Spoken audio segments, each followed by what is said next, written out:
Android Studio 1，用 Kotlin 编写你的第一个程式。在这个 Kotlin 中，您将使用可从浏览器运行的交互式编辑器以 Kotlin 语言编写您的第一个程式。您可以将程式视为系统执行某些操作的一系列指令。例如，您可以编写一个程式来创建一张生日贺卡。在 Kotlin 中运行你的第一个程式。在此任务中，您将使用网站上的编辑器，立即使用 Kotlin 语言进行程式写作。您可不在电脑上安装软件，而使用基于 Web 的工具来创建您的第一个程式。运行程式码。1. 在编辑器中，在右上角找到绿色的三角形，并单击它以运行程式。2. 查看底部的窗格 Happy Birthday。3. 注意 Happy Birthday 被映示出来了。所以现在你知道这个程式做了什么，它映示或输出一条 Happy Birthday 讯息。编译是将 Kotlin 程式码翻译成系统可以运行的形式之过程。如果编译成功，程式中没有错误会阻止它运行。如果有问题，它们将出现在底部的窗格中。修改你的程式。它是如何运作的？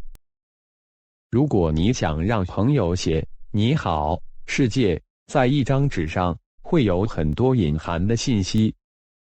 如果你只是告诉他们写 “Hello World” 在纸上，他们将对您遗漏的信息做出假设。例如，他们会假设需要使用一支笔，并且你希望他们用字母来写。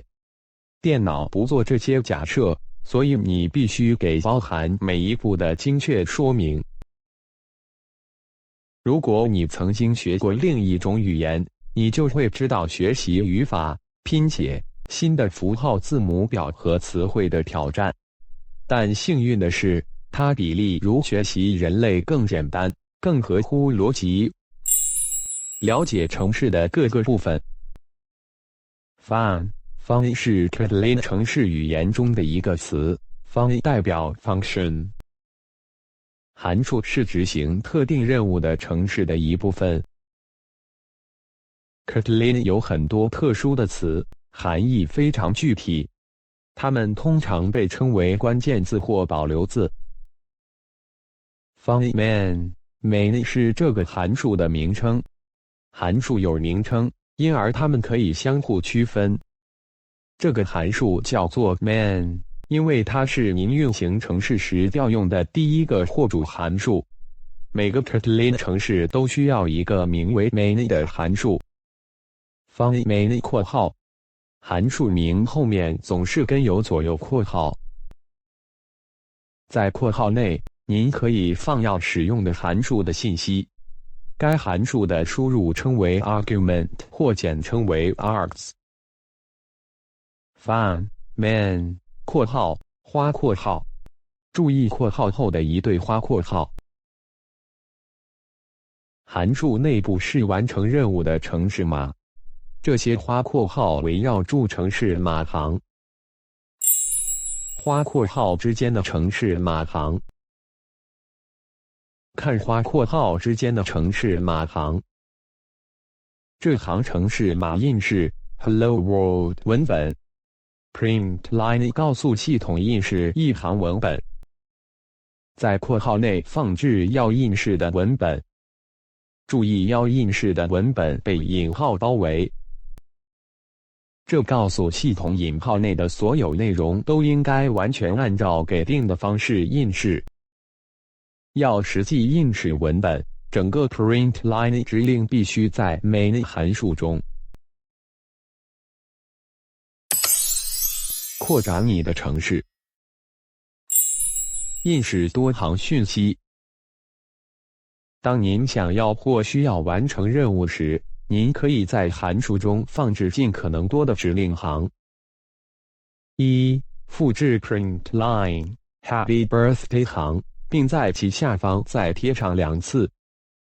确保贴上的形位于主函数的花括号内。2. 将要应试的一个文字更改为某人的名字，例如 Mary。3. 将其他要应试的文字改为 You are 25。处理错误。编写程式出错很正常，大多数工具都会为您提供反馈，以帮助您修复错误。在这一步中，创建一个错误来看看会发生什么。1. 在您的程式中删除文本 Mary 周围的引号。2. 运行你的程式，你应该看到印有红色的 Mary。您更改的程式码行旁边的感叹号告诉你哪里有错误。3. 此讯息 Unresolved reference Mary 告诉你系统认为程式码中的错误，因为文字 Mary 没有引号，那是一个错误。4. 继续做，加引号。运行您的程式以确保它再次运行。做对了，